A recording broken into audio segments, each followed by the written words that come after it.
2 décembre. Nous allons donc continuer le périple pittoresque de notre cher Jack Portaport. Alors que la veille, il regardait tout le monde mal et que cela commençait à se sentir, il continua ce deuxième jour. Là où les gens commençaient ne plus à le dévisager à leur tour, non. Maintenant, ils étaient tous...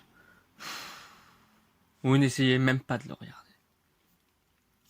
Les gens qui, quelques jours encore avant, étaient Hey, comment ça va? Maintenant, tout le monde essayait de faire que ce soit un fantôme.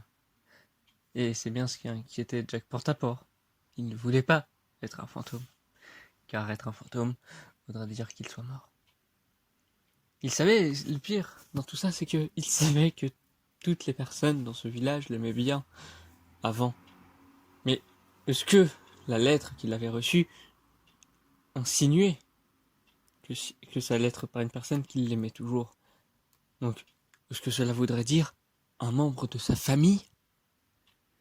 Car les membres du village, comme dit, commençaient à en douter et ne savaient plus trop quoi penser du vieillard.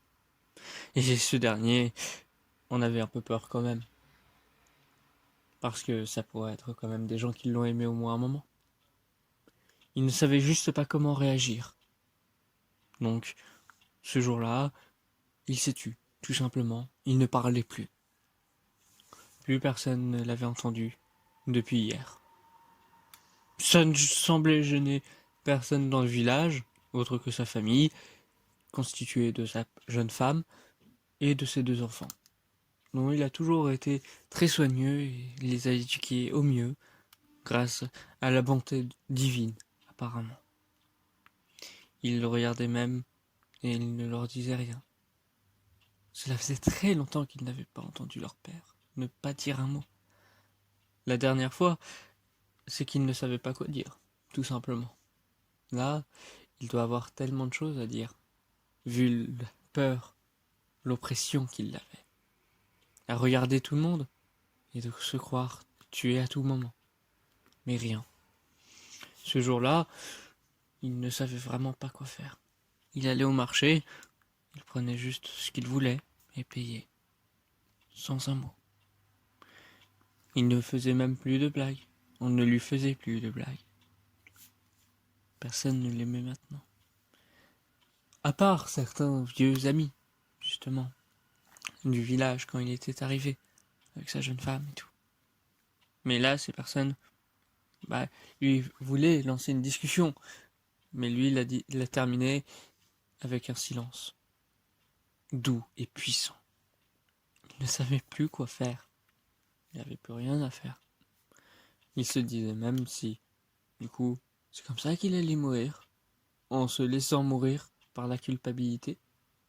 Il en a fait des choses odieuses. Mais là, il ne savait littéralement pas quoi faire. Il a donc essayé de trouver un moyen d'aller mieux quand même. Il savait que parler à quelqu'un pourrait mal finir sur la personne.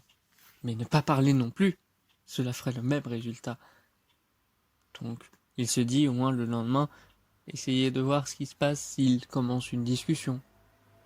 Que ce soit avec des gens au hasard, dans le village, ou les gens en qui il a le plus confiance et dont il est le plus proche. Il ne sait toujours pas comment ça pourrait réagir, plus ou moins. Mais bon, il a toujours assez peur. Ça fait depuis maintenant 2 jours qu'il a reçu une lettre qui a mystérieusement disparu dans ses mains. Et qui lui disait qu'il allait mourir, justement, des personnes qu'il aime le plus au monde. C'est ça qui l'inquiète. Il ne sait toujours pas comment réagir. Il ne veut pas disparaître comme cette lettre. Il veut encore vivre longtemps. Il a encore plein de projets. Et des projets qui constituent à résoudre les soucis qu'il avait eus. Tous les meurtres, toutes les saloperies qu'il avait faites, il voulait en faire l'inverse. Mais c'était trop confus et trop compliqué pour lui. Donc il décida juste de se dire oui, demain je vais parler, demain je vais voir la réaction de cette pause de un jour. Je veux voir si cela sera si destructeur que ça, si cela sera tant mortel. On m'a dit que je devais mourir dans, dans 23 jours, autant en profiter. Je devrais être tranquille.